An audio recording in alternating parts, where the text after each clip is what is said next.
Good morning. Good morning.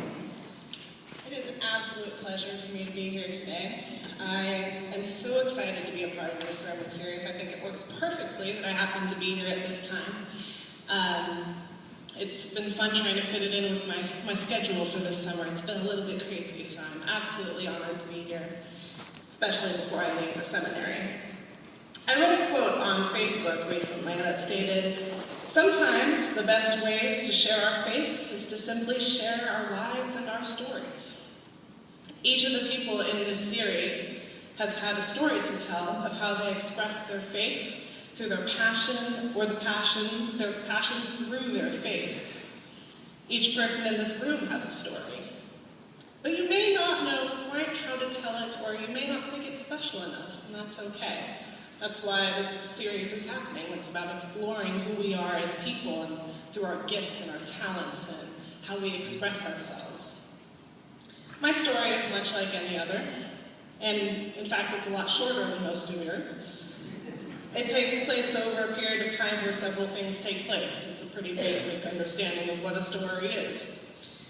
I don't have a particular talent or gift to share with you today, like some of the others in this series have in terms of artwork or music and all kinds of things that are happening.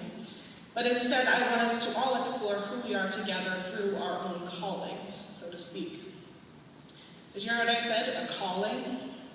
Some of you might say, isn't that something only really special people get? Isn't that something like divine intervention or so on and so forth?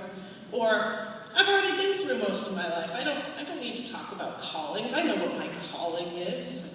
Be quiet, Emily. We already know what you're talking about. But does anyone feel like they've been called to something in particular? Mother, teacher, civil servant, or Christian? Raise your hand if you feel like you've had a calling at some point in your life. Huh. It's about half. A little bit more than half. That's interesting, isn't it? So that's why we're talking about this. And I know that you've been told why I'm preaching today, and it's not just because I'm the minister's daughter, right? So it's in the past few months, I have been bothering the SPRC, the Staff Parish Relations Council, by saying that I would really like to make this church my own church, which is one of the most important parts of the ministry process, in my opinion. And I think that is for me, it's because I haven't had a home church in quite some time, to be honest.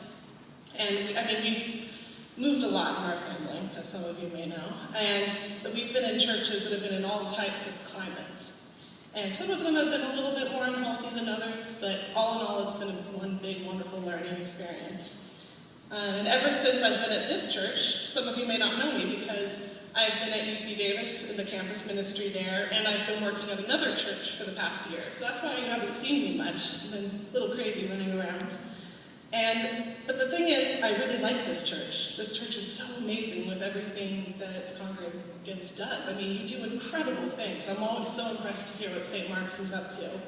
And I'd be so honored to declare this as my home church if you'll have me.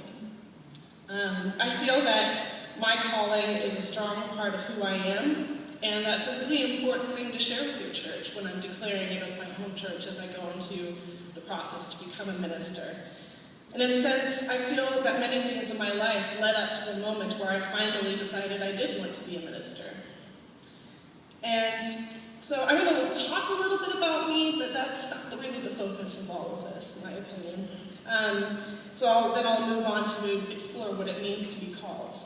Because most of you have vocations in something else besides the ministry.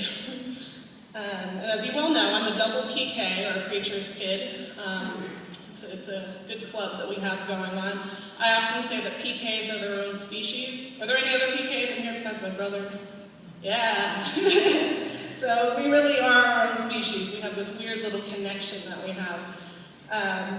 Because we see a different perspective of the church.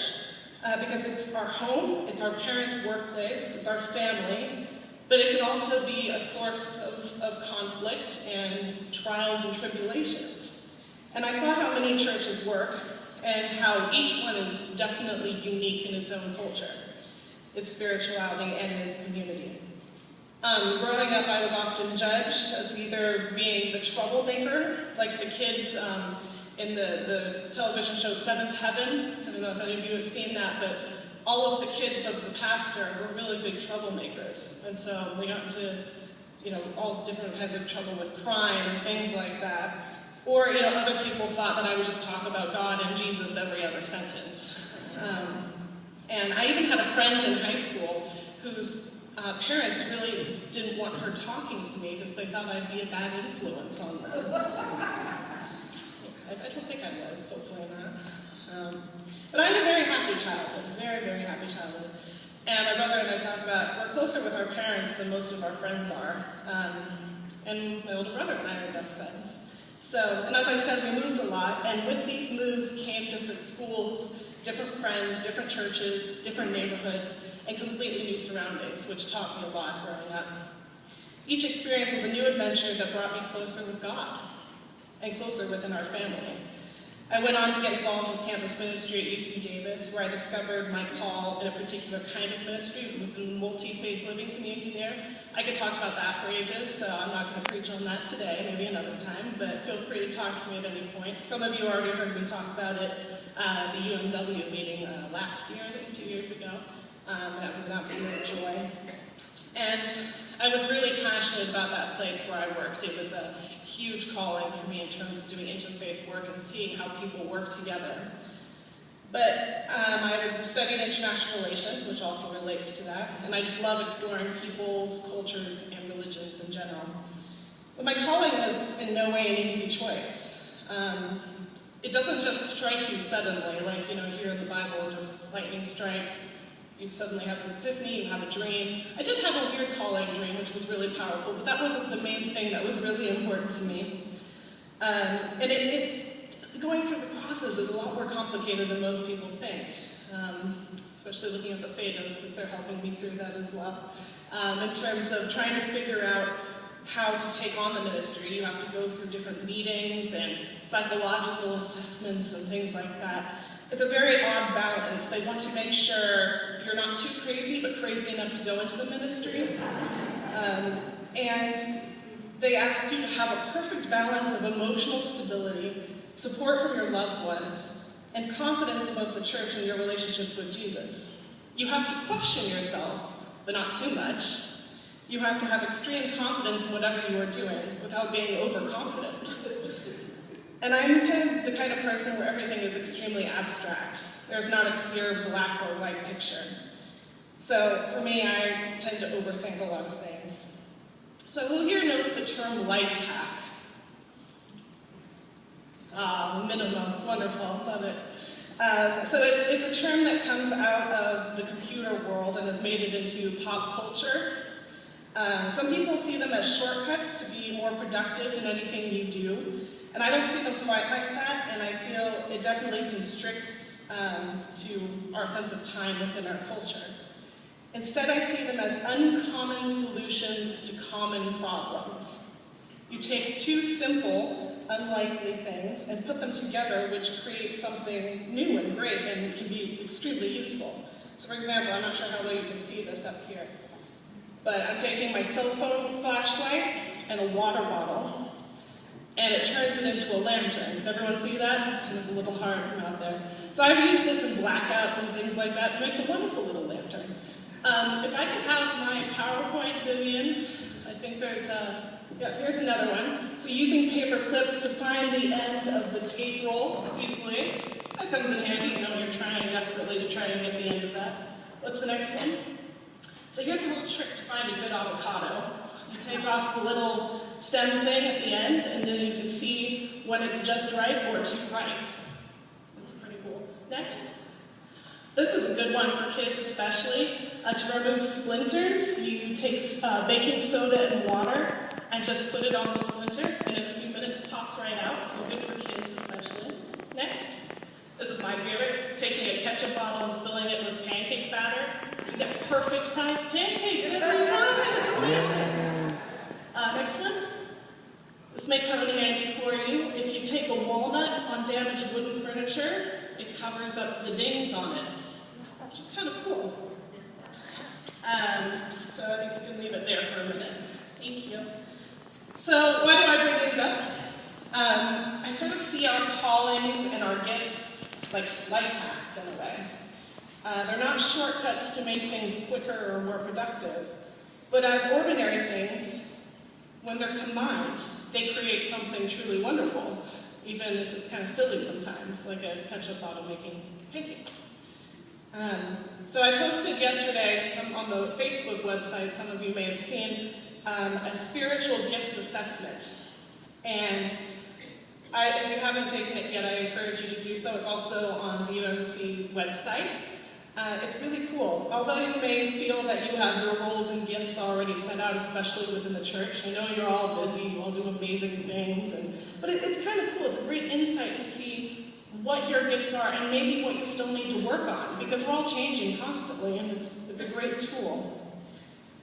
And I know still this word calling is still a little bit, I don't know, but the dictionary defines it as a strong inner impulse toward a particular course of action, especially when accompanied by a conviction of divine influence. So there's that divine influence thing. So yeah, God plays a part in it. It doesn't have to be into the ministry. It's just in anything that you do. So all of you who didn't raise your hands, it's okay. You do have a calling. It's just hard to define it at the moment, and that's okay. So, who was listening during the scripture? What does the Lord require of you? To seek justice, love kindness, walk humbly with your God. There's a calling right there. So you're set to go. Just go with that if you can't figure out how to define it. So, with these spiritual gifts, talents, opinions, ideas, they help us make really creative decisions about our life. This is where this creativity turns into divinity kind of thing. So it's sort of like going into college and choosing a major, but sometimes you change your major, and sometimes you don't even go into a career that your major was in. And for those of you who don't know, I just got back from the Philippines. I know some of you are like, oh, I've been waiting to hear about this. When is she going to talk about that? So I had to change my sermon quite a bit, actually, when I came back, because I learned a lot in the past week. I was attending the Global Young People's Convocation, which is basically like general conference for young people.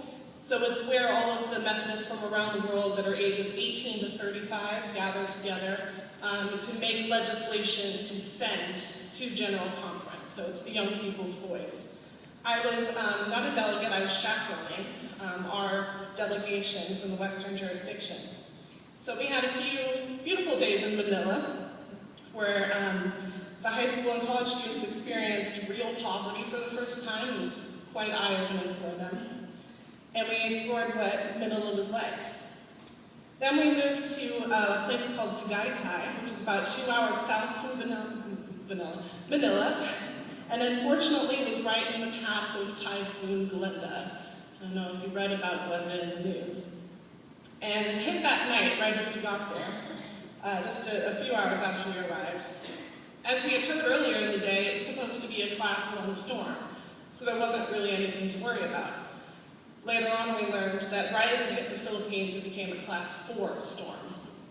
So here you have about 400 high school, young adult age people from all over the world who had just gotten into the Philippines, and a typhoon hits. And for those of you who don't know, a typhoon and a hurricane are the same thing. They're just in the different oceans, the Pacific and Atlantic, so it's a hurricane, basically. So at about 2:30 a.m., after getting no sleep because of the noise of the wind, a knock came on our dormitory door with a man behind it, kindly asking us to evacuate to the ground floor. We hadn't been sleeping, so we quickly got up and moved all of our stuff into protected areas, and trying not to slip on the flooded water or broken glass from windows. Of course, I did slip down the stairs, but I'm okay. So dozens of women in my building crammed into a tiny basement of our building for a few hours, listening to the powerful storm wreaking havoc around us. We could hear debris flying, windows breaking, trees falling, and the power kept going out, which is where this little lantern came in handy. We sang songs from all over the world. It was such a powerful experience. We prayed, and we did our best to stay calm. During the eye of the storm, we were rushed out of the basement to gather in the nearby gym-like building where most of convocation was taking place. This was our home for about 12 hours, and there were 400 people there with one bathroom. So many of the people there did not have the luxury of already adapting to the time like we did. They had just arrived from Texas, from Uganda, from Germany, from Russia, and had to go straight into this room with all these people, having had no sleep in 20 hours or so. But we were all so exhausted and everything, but one girl from our group happened to bring her guitar last minute to convocation, thinking it might help at some point pass the time. She wasn't very good at guitar, but she thought she'd just bring it, which was a great idea. So now there's a video, hopefully it works, of the group playing guitar and singing in the hall. So it's the next one. I don't know if it'll work. If you click on it. Yeah. That's okay. All right, so I'll just explain it. So yeah, there's about 6 people in this group around a table, and there's the guitar you see, and there's several people from all over the world sitting there and just singing songs that we all knew. It was really incredible. And then another corner, which is the next video, which you can't see it, it's all right, is a group of people from all over Africa who are standing in a circle, singing, clapping, stomping, doing this amazing stuff. In another corner, there were people just had hymnals, singing hymns. And then the next thing you know, everyone's getting up on stage and leading everyone in songs and prayers. It was so cool. It was just an amazing, powerful experience. And you could no longer hear the storm outside. It was so powerful. So, I mean, if this girl, Amanda was her name, had not brought her guitar, not sure how that would have worked. It really just came in handy, and it was such a last-minute thing. It was almost as if the storm just disappeared. We were incredibly blessed that day. We had shelter, clean water, and no one was injured.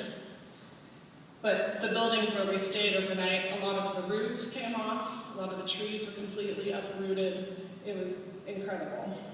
And around 70 lives were lost that night.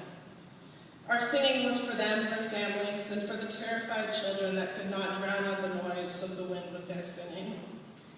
Over the next few days, the storm caused a lot of chaos for our group that unfortunately led to a lot of conflict and frustration. It was upsetting to see this group enter into these conflicts. However, whenever things seemed to get out of hand, someone would kindly remind us of that time where we gathered together in song, and everything was wonderful in the middle of the storm. And then we would enter into song again to remind us of that time. How odd that a storm could be used to help a crowd become more pacified. It's really interesting. We used our creativity and our gifts that day when the storms of life were raging around us. Do you ever do that? Do you ever feel that there was a time where everything kept going wrong, but all you had to do was call on your gifts to be the light in the darkness, like the water bottle lantern?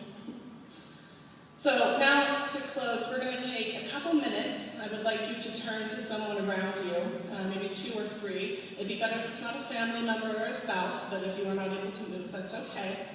And I want you to take a minute and talk about a time where you share an experience where you had to bring up your gift or something at a time of trouble. Maybe you suddenly acted in the moment, like Mother Bear kind of status, or maybe you just needed to take care of something all of a sudden. So if you could maybe turn to each other, I know this is sort of hard in pews, but talk with each other for a moment. So how did you feel after you called on these gifts? Go for it.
So I ask you to keep calling on these gifts. Keep having these conversations. Remember these times where you bring out something new and wonderful.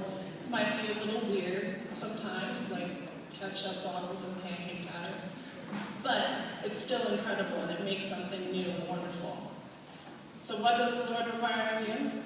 To seek justice and love kindness and walk humbly with your God.